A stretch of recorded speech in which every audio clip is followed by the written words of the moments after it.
ID gitu ya. Yang pertama ID, ini tahun, ini ini labor, ini either capital atau labor gitu ya, K atau L, terus perkaliannya gitu ya, sampai FDI sama si ininya juga, firm size-nya juga dikopikan tadi ya. Terus bisa di save gitu, save-nya atau save-nya terserah gitu ya, Bapak Ibu mau ngasih nama apa. Kalau saya di situ saya kasih nama M2 strip GTA gitu ya, di folder yang sama dengan folder frontier-nya. Oke. Kemudian bisa kita close kalau Bapak Ibu sudah. Kemudian di instruction file-nya itu kita tuliskan, sorry ini ketiknya. Oke. Ini instruction file-nya gitu ya, itu adalah tadi M2 DTA, berarti ini M2 output juga gitu ya. Jadi tetap gitu ya, yang dari awal kita pilih TIFAX model, terus data file name itu tadi namanya M2 strip DTA.txt, terus saya pingin output dari hasil running ini namanya M2 strip out gitu ya .txt. Kemudian kita masih tetap menggunakan production function gitu ya. Maka kita isi satu. Kemudian dependent variable-nya itu di-lock-kan gitu ya. Maka dipilih yes. Number of cross sections itu sama yang tadi 695. Kemudian number of time periods ada 5 periode gitu ya. Tetap maka itu 5. Number of observations in total sama seperti yang tadi 2749. Number of regressive variables ini yang berbeda gitu ya, karena kita sekarang menggunakan Higgs neutral, maka ininya berbeda. Input yang kita gunakan. Jadi dari sini gitu ya, dari L ini adalah variabel regressors yang pertama, ini yang kedua, yang ketiga, yang keempat, yang kelima, yang keenam, dan ini yang ketujuh. Dan sisanya itu adalah variabel Z, yaitu variabel yang diduga mempengaruhi efisiensi gitu ya. Sampai sini bisa dipahami mungkin Bapak Ibu?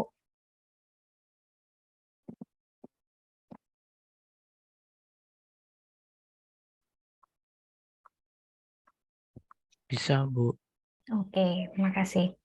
Oke, kalau bisa dipahami berarti jumlah inputnya itu ada 7 gitu ya. Jadi kita tuliskan di situ number of regressors available itu ada 7 gitu. Jadi bedanya ada di situ aja gitu ya. Karena regressorsnya berbeda. Karena fungsi produksinya sekarang menggunakan fungsi produksi Higgs neutral. Selain itu ini sama. Ini tetap Y, ini 2 regressors variablesnya TFX regressors, maksudnya variabel Z atau variabel yang mempengaruhi efisiensi itu ada 2 gitu ya, FDI sama firm size gitu tadi. Nah, terus kita save. Terus selanjutnya Bapak Ibu bisa langsung running data. Jadi di situ hmm, ada di frontier gitu ya. Ini F. Kemudian instruction file name itu tadi M2 strip ins.txt. Terus bisa kita enter. Nah, kemudian kita cari tahu gitu ya, ini adalah outputnya. Nah, di sini ada outputnya, kita langsung cari yang MLE, Final MLE Estimates. Nah, ini. Di sini, Final MLE Estimates, terus habis itu ada di bawah, yang paling bawah gitu ya, yaitu log likelihood function, yaitu yang ini. Nah, nilai log likelihood function-nya bisa Bapak Ibu kopikan. Jadi ini yang digunakan sebagai untuk mengetahui mana untuk mengetes gitu ya, mana fungsi produksi yang paling baik digunakan untuk data tersebut. Jadi di sini itu bisa kita paste gitu ya di sheet pemilihan model, bisa kita paste di sini. Nah, ini sudah otomatis apa namanya sudah otomatis mengisi gitu ya, menghitung gitu ya nilainya berapa. Nah, apa namanya di sini lambda itu rumusnya dari ini, rumusnya dari sini.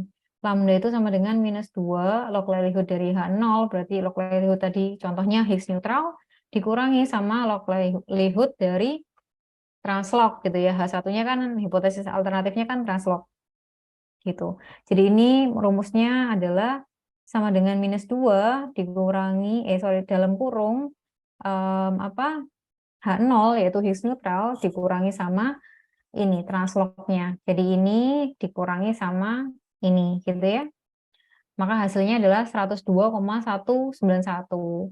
Kemudian untuk penentuan gitu ya, untuk penentuannya itu menggunakan chi-square. Jadi tabel chi-square gitu ya. Tabel chi-square. Nah, degree of freedom-nya itu adalah selisih apa namanya? Perbedaan gitu ya antar model translok sama Higgs neutral yaitu berarti ada dua variabel yang berbeda. Maka di sini df-nya 2.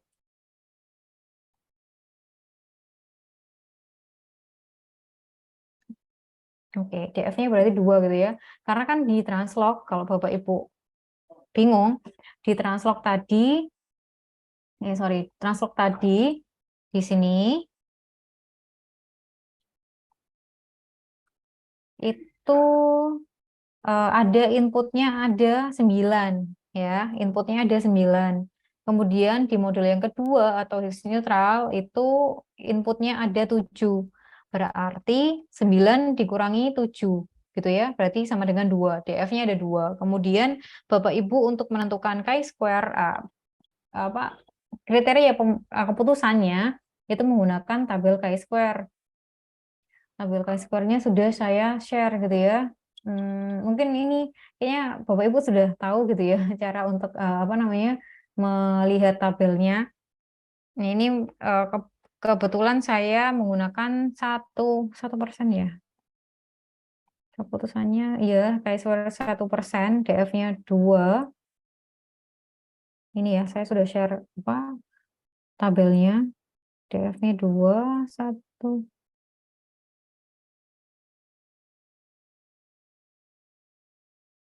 1%, 9,21, 9,21 benar nggak? Jadi itu ya cara untuk mencari apa namanya tabelnya itu pakai chi-square, distribusinya pakai chi-square, kemudian apa degree of freedom-nya 2 tadi ya, 9 dikurangi 7 sama dengan 2. Kemudian kita pilih yang ini, yang apa 1% gitu ya, alfanya 1%. Maka di sini ada 9,21 gitu. Mungkin Bapak Ibu sudah tahu gitu ya. Nah, kita balik ke sini gitu ya. Berarti kan nilai dari lambda itu lebih besar gitu ya, lebih besar dibandingkan sama ini chi-square-nya gitu ya. Kalau lebih besar berarti kan ada di daerah H1 gitu ya. Berarti keputusannya adalah menolak H0 gitu ya. Menolak H0 keputusannya. Berarti dari tes yang pertama kita lakukan, maka apa fungsi produksi yang paling baik digunakan untuk data kita itu adalah fungsi produksi translog gitu ya. Dari sini keputusannya adalah menolak H0 gitu kan.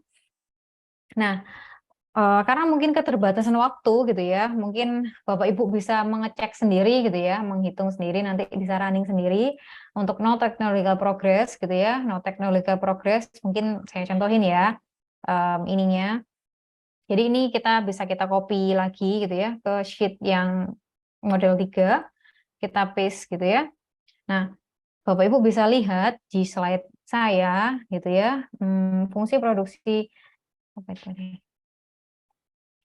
Sorry, no technological progress itu berarti cuma sampai perkalian aja. T sama T kuadratnya nggak usah. Nah, berarti T sama T kuadrat ini dihilangkan.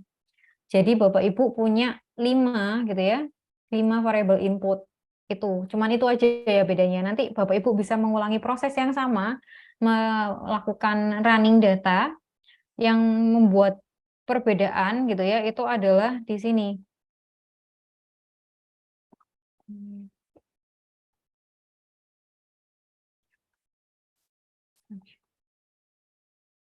Nah, semuanya sama gitu ya, kecuali datanya gitu ya, otomatis beda, outputnya juga beda. Yang membuat perbedaan itu hanya ini, number of regressors variable yang X. X-nya atau inputnya di no technological progress. Ini benar ya, no tadi Higgs neutral, sorry. No technological progress itu adalah inputnya ada 5 gitu ya. Ada K, L, K dikalikan L dikalikan L, sama K kuadrat gitu ya, ada 5 gitu. Selain itu semuanya sama. Terus Bapak Ibu bisa running seperti yang tadi gitu ya. Kemudian yang selanjutnya Cobb Douglas gitu ya. Ini Bapak Ibu, saya asumsikan Bapak Ibu paham ya. Jadi apa namanya bisa melakukan apa running sendiri nanti gitu. Nah, untuk Cobb Douglas gitu ya, fungsi produksinya sangat sederhana gitu ya. Ini berarti cuman ada apa namanya Y sama dengan beta 0 plus beta 1 L plus beta 2 K plus V minus U. Berarti di sini cuman ada 2 input saja gitu ya. Bisa dipahami ya, cuman ada 2 input saja. Berarti kalau kita menggunakan data ini di model tadi, technological progress, kita paste gitu ya di sini. Ini adalah sheet model 4 itu adalah Cobb Douglas. Berarti cuman sampai ini gitu ya, cuman sampai sini. Berarti nanti otomatis di apa? Di file instruction-nya itu sorry, di file instruction-nya berarti number of regressors variable itu ada 2, yaitu K sama L saja. Gitu. Ini cuman ada 2, K sama L. Bisa dipahami Bapak Ibu sampai sini? Atau mungkin ada yang tidak dipahami, boleh ditanyakan.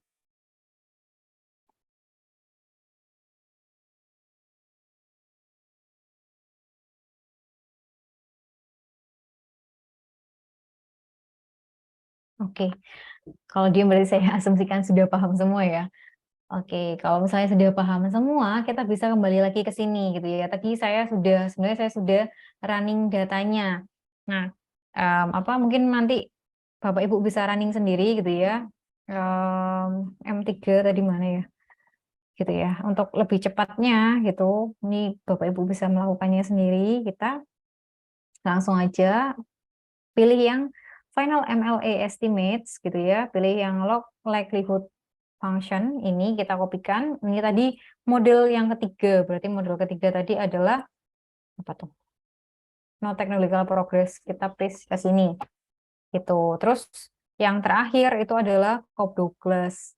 Cobb Douglas itu model keempat gitu ya. Kebetulan saya sudah running gitu ya. Ada model yang keempat di sini final MLA estimates. Nah, ini kita pilih yang ini. Log likelihood function-nya di sini.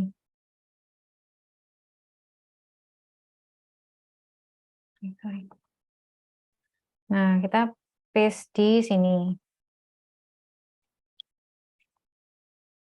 Nah, untuk degree of freedom-nya gitu ya. Tadi kan ini apa tuh? Inputnya ada 9, inputnya ada 7, inputnya ada 5, inputnya ada 2 gitu ya. Capital sama labor Bapak Ibu. Tadi saya apa sudah jelaskan gitu ya. Saya harap Bapak Ibu paham. Kembali lagi gitu ya. Kan kita mengecek gitu ya, mana model yang paling baik digunakan. Nah, untuk translog gitu ya, itu adalah hipotesis alternatif gitu ya. H0-nya kita punya Higgs neutral, punya no technological progress, sama Cobb Douglas gitu ya. Jadi berarti DF dari masing-masingnya gitu ya, masing-masing hipotesis itu berarti ini 9 dikurangi 7. Kemudian 9 dikurangi 5, berarti ada 4 ini ya DF-nya. Kemudian ini Cobb Douglas berarti 9 dikurangi sama 2, berarti di sini 7. Nah, dari sini Bapak Ibu untuk menentukan chi-square-nya tadi saya sudah contohkan gitu ya, bisa dilihat DF-nya sama chi-square 1%. Nah, kebetulan ini sudah saya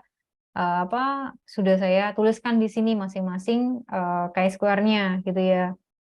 Maka kriterianya karena semuanya gitu ya, nilai dari lambda ini jika dibandingkan sama masing-masing critical value-nya itu lebih dari critical value, lebih besar, maka keputusannya itu semuanya menolak H0 gitu ya. Berarti semuanya itu adalah menerima H1, di mana H1-nya itu adalah translog. Berarti dari sini sudah bisa dilihat gitu ya bahwa model yang paling baik digunakan itu adalah model translog. Jadi kita pakai model translog gitu ya. Gitu. Kemudian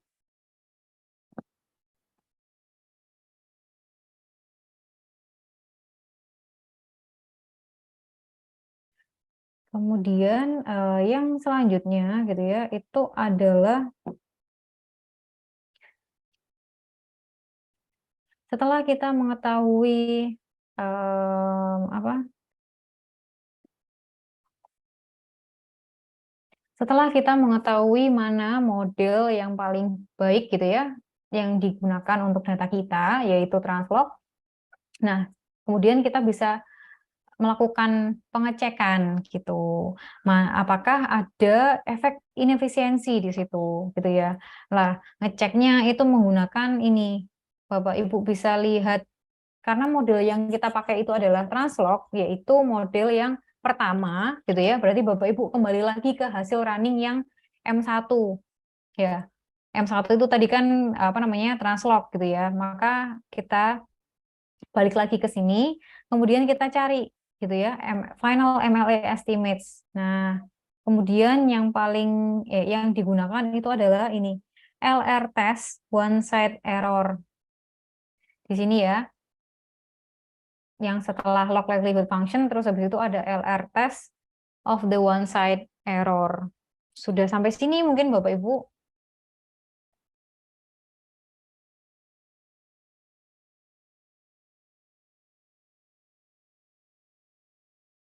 Oke, kalau nggak ada yang Ya, jawab berarti. sudah, Mbak. Oke, terima kasih. Nah, kalau misalnya sudah bisa kita copy gitu ya, yang LR test one side error itu ke Excel yang tadi. Bahwa di sini itu adalah kita paste gitu ya. 226,353. Nah, apa ini gitu ya berbeda gitu ya sama apa critical value-nya itu berbeda gitu ya. Kalau tadi pakai chi-square, sekarang untuk menentukan ada atau tidaknya efek inefisiensi itu kita menggunakan kode NPalm. Jadi chi-square dari kode NPalm gitu. Nah, tabelnya itu sudah saya share juga gitu ya. Kode NPalm tabel. Oke, kayaknya ada di paling akhir ya. Apa ini? Nah, ini adalah tabelnya. Sekarang kita cari DF-nya itu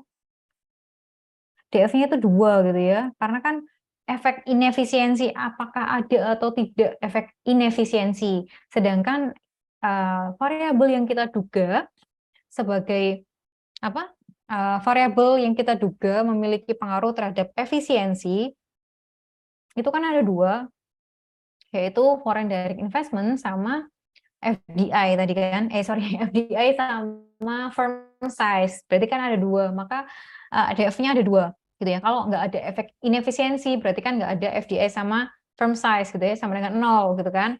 Maka berarti itu kan bedanya 2 dikurangi 0, berarti kan DF-nya 2, gitu. Ada atau tidaknya efek inefisiensi tadi, 2, terus kita menggunakan alfa 1%. Maka di sini 0,01. Pakai alfa 1% berarti 8,273. Gitu ya.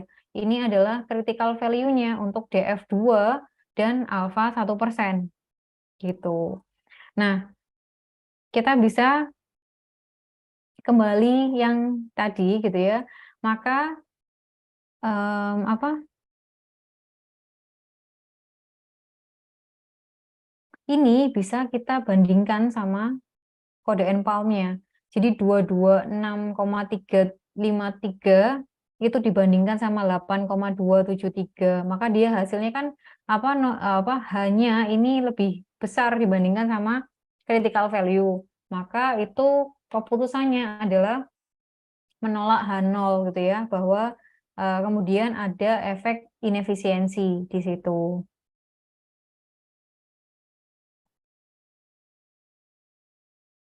Gitu ya. Jadi ada efek inefisiensi, yaitu menolak H0 di sini ya. Oh, sorry, menolak H0. Ada efek inefisiensi. Maka selanjutnya, berarti kalau misalnya ada efek inefisiensi gitu ya, maka kita bisa mengestimasi hasil apa namanya? Kita bisa mengestimasi hasil ininya, hasil apa namanya? Apakah ada pengaruh dari FDI sama dari FDI sama firm size-nya gitu ya. Nah, tapi sebelum itu kita bisa melihat technical efisiensinya gitu ya. Jadi Bapak Ibu bisa lihat di bawah itu ada, nah ini technical efficiency estimates gitu ya. Jadi Bapak Ibu bisa copy ini semua gitu ya. Jadi ini adalah hasil perhitungan efisiensi teknis per perusahaan per tahun gitu ya. Ini bisa sampai semuanya gitu ya diestimasi. Bapak Ibu bisa paste kan di sini gitu ya. Di apa namanya? Di Excel-nya. Nah, kebetulan saya sudah mengkopikan gitu ya. Jadi ada firm, ada year, ada efficiency estimates. Jadi ini adalah TE effect-nya, efisiensi teknisnya maksud saya per perusahaan per tahun yang tadi saya tunjukkan gitu ya di sini. Nah, ini sudah saya copy dan saya paste di sini.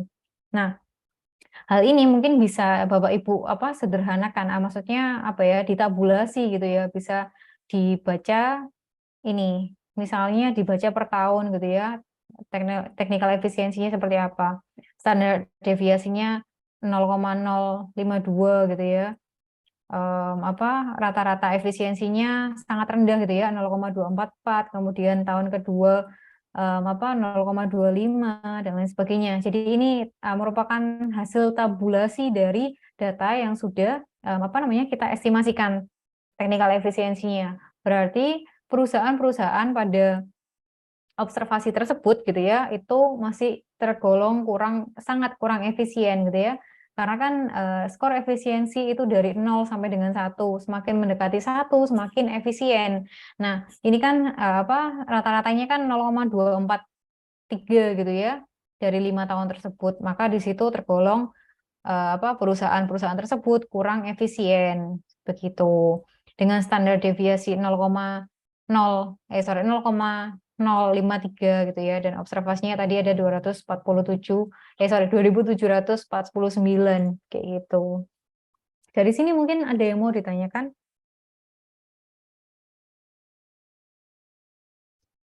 Tadi DF-nya Hmm, yang apa ya? Ya, paling bawah.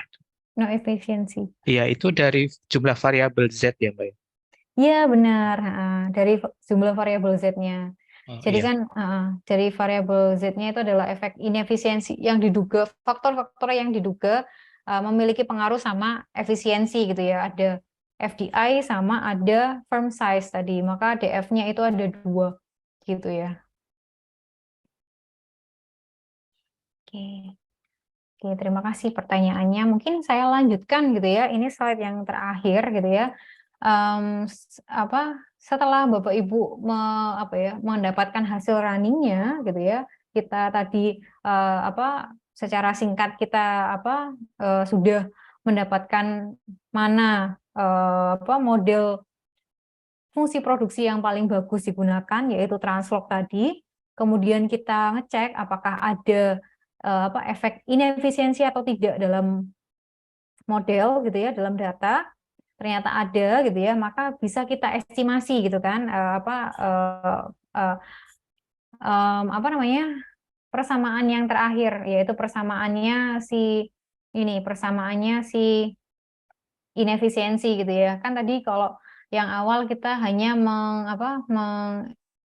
mengestimasi fungsi produksinya saja gitu ya. Nah, kemudian kalau misalnya ada fungsi ada dampak inefisiensi tadi gitu ya, apa yang sudah ditanyakan tadi gitu ya, yang kita pakai kode NPAW, itu berarti menolak H0 menerima H1 berarti apa ada faktor-faktor yang mempengaruhi efisiensi tersebut. Maka kita bisa mengestimasi fungsi yang selanjutnya yang ini gitu ya. Nah, kemudian itu bisa didapat dari sini.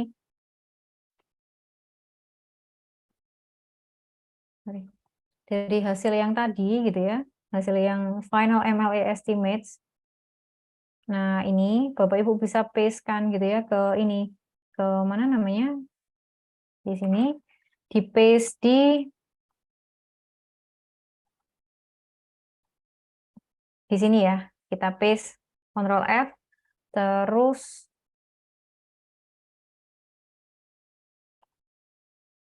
sorry.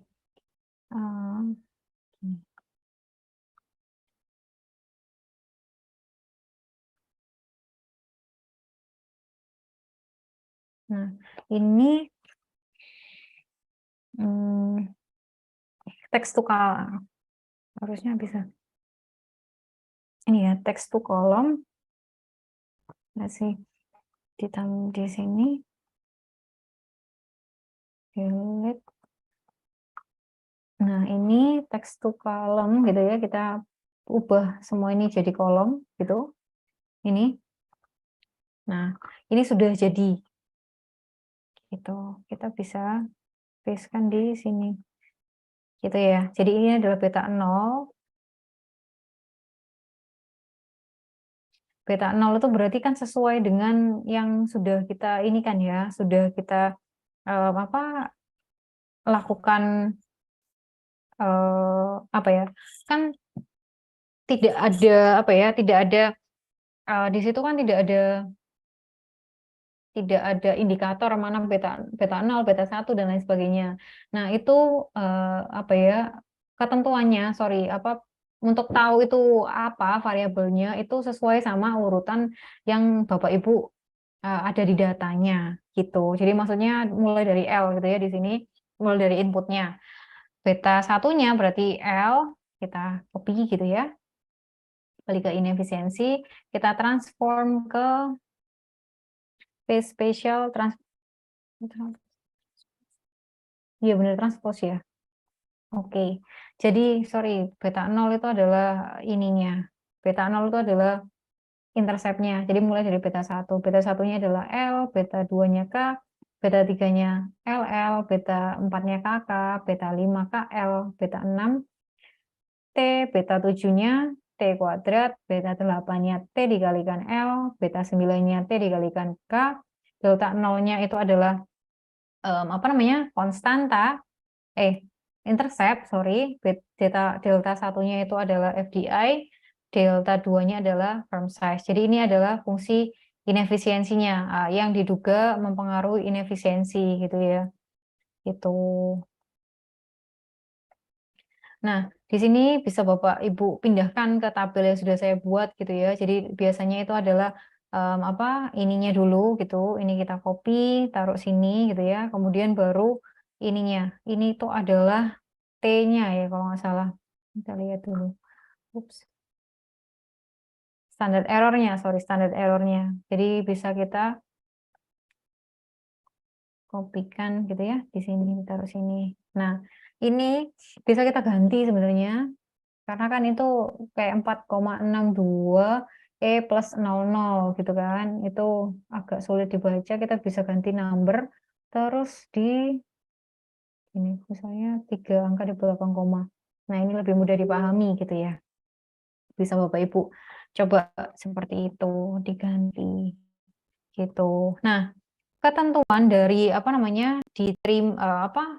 signifikan atau tidaknya itu berarti menggunakan Kalau di sini kan sudah dikasih tahu gitu ya dari awal kalau ini standar error terus T rasio gitu ya.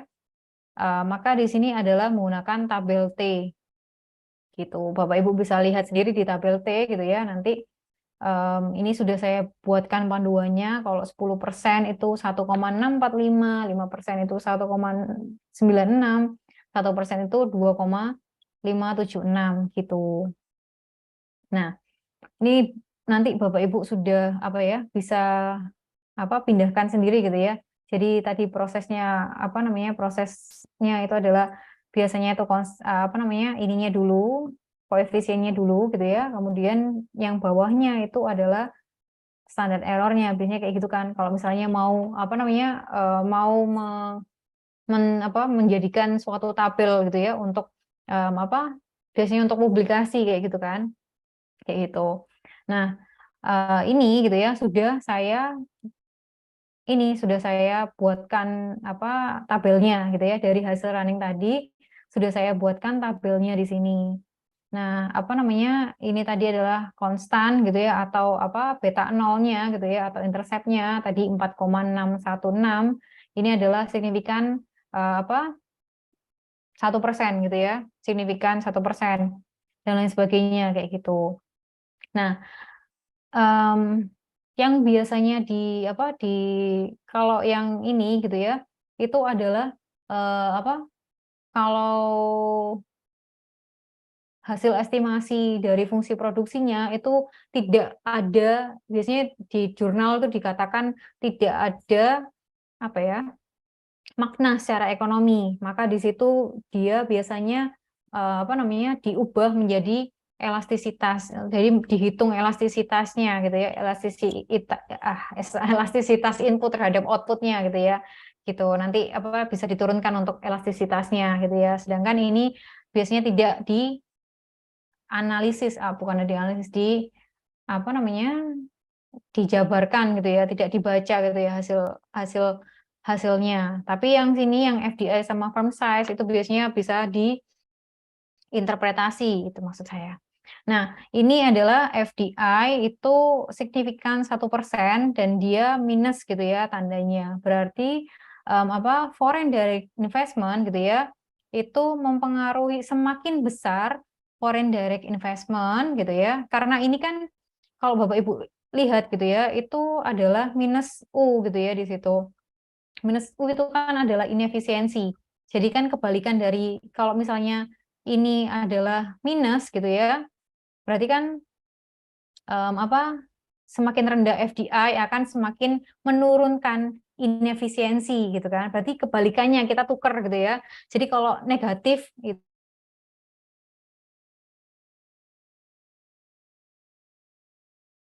sampai sini.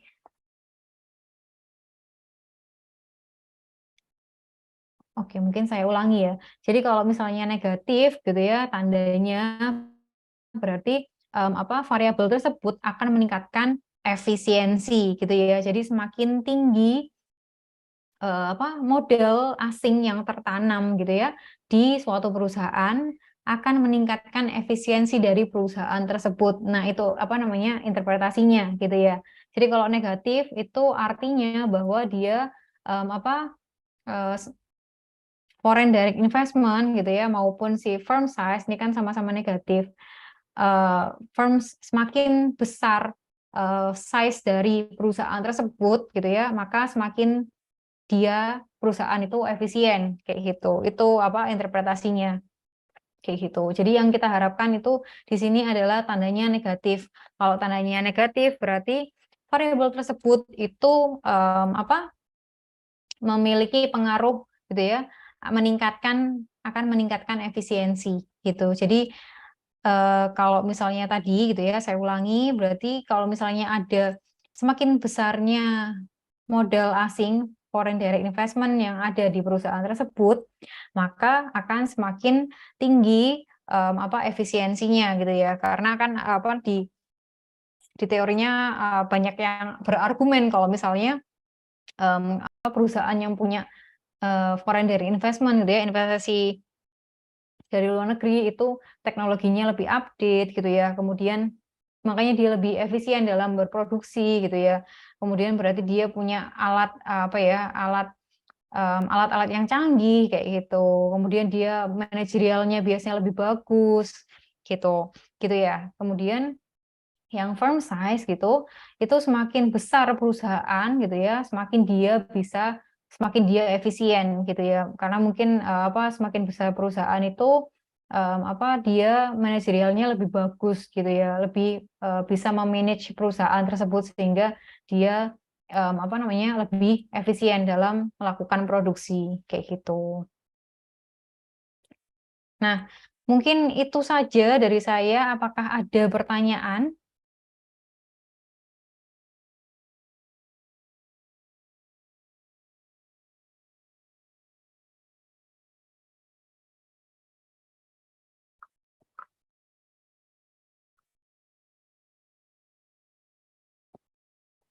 Oke.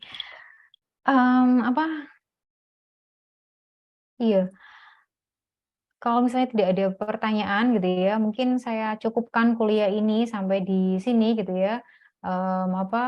em, Sorry.